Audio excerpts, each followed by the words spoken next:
where do you see male engagement and inclusion in the GEW agenda today, and what should be expected from men and boys in the gender equality conversation in Kenya? The gender agenda is not a conquest.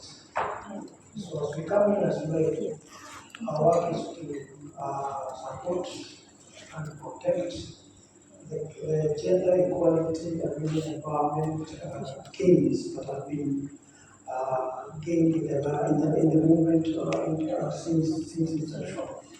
So we are not competing with the women, we are complementing, working together. And I believe that at some time later, we're going to have champions who understand and who are gender sensitive. So as we get into activities that we have on the process and the policies that we are coming up with and the strategies and the activities, I believe we're going to have men who are gender sensitive and men who are we normally say that quality men. Quality men. Thank you so much, Peter. And then just for reminding us that it's not a gender war. You're coming in as allies to support, to protect. Really appreciate that. Alberta, I would like to come to you that you can tell us the key milestones in implementation of the 12 GEF commitments.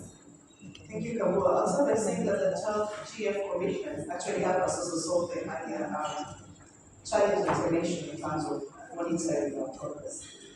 Kenya is a co-leader in the Gender Equality Forum coalition, the Gender Equality Forum Gender First Violence Action Coalition. So Kenya is a co-leader and has been part of the 12 commitments, of course, to end gender based violence in all forms by 2026. So I'll start with the financing. It's now nearly 3 years, and there are amazing milestones that we've made. So one also that by the government has increased the budgetary allocation to the female genital and to gender-based violence and FGM. And I'll give an example around the COVID-19 period where the government gave 200 million to address gender-based violence. In this financial year, it has doubled that allocation, the allocation that it gives to this sector from 102 million to 248.5 million. Further, we have 120 billion supported by the Finnish electoral program to end female genital mutilation. The government also got a multifaceted, approach so that then through its non-state actors and civil organizations and partners, we're able to support this. And we have support from the Human Women and UNFPA, and respectively supported 23 million and 21.3 million. We also have the Finnish government also additional of 200 million, and we have Embassy of Denmark in Kenya that has now supported this financial year to establish 13 counties with 150 million. Around the policies, we have 14 specialized GBV courts to address access to justice for survivors, and we also have virtual sessions so that then we have survivors being able to log in and have access, to be able to realize justice. We also have the PADV, the Protection Against Domestic Violence rules. That has amazing, opportunities, including duty bearers to be able to report on behalf of the survivors. Earlier mentioned about the national policies for prevention and response to gender-based violence that has since been repealed.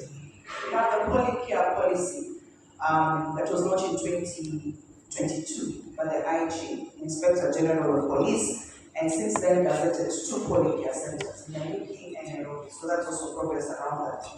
Government ministries, departments, agencies have also developed GBV workplace policies to be able to prevent and respond timely. We also have county-specific gender-based violence policies. For example, Homa Bay County recently has also seen for Kakamega County, and those are just a few, as Kapili County among others. There's also establishment of gender-based violence coverage centers in county government hospitals, around 14 of them, and that enhances access to services for survivors of gender-based violence. I'll speak about localization. So in terms of localization of the Gender Equality Forum commitments, I'll give an example of how the strategy of engaging cultural leaders, to commit and say they're putting a stop to gender-based violence through signing declarations and also actioning on the scene. A great opportunity for Kenya was also global visibility, just to show that we're doing the GF mashinani. We're actually showcased at the midpoint case studies on our localization, and it acknowledged Kenya's work, in terms of localization of this. Around gender data, the government of Kenya generated adequate data for evidence-based decision making. And this was incorporated in the Kenya Demographic Health Survey in 2022, where it had clear parameters, around gender-based violence, women genital mutilation, women empowerment, and segregated health by sex, data, and disability, among other parameters. Wow, you have covered a lot of ground, Alberta. I appreciate the work that you're doing. Yes, I appreciate that. Beatrice, I want to come to you, and Jackie mentioned this when she talked about the two-third. My question to you, Beatrice, is regarding gender equality in senior appointments. Are we on course? Would you say that we are on course? And if not, what are you doing as a subcommittee to ensure that we advance this? Thank you. On senior appointments positions, I think I can say that the president has done a lot, but we are not yet there because we still don't have what he promised. I remember during campaigns it was 50-50. And in most cases, we have not even reached the 30% in most of these. But I want to say that from what we heard from the CS today, we are heading there. But a lot of work needs to be done because we know that to even get to these appointments, we need to come up with a formula, and the two-thirds formula has not been achieved yet. And we are hoping that we are going to achieve this, and I will call upon everybody to work on this because it has been a challenge, and sometimes we make 3 steps forward, then we come back 5 steps. And therefore, we can't say it is a very fluid situation because there is no framework, there is no legal framework that has given us this apart from now the Constitution that talks about them, not more than 2/3. But it is not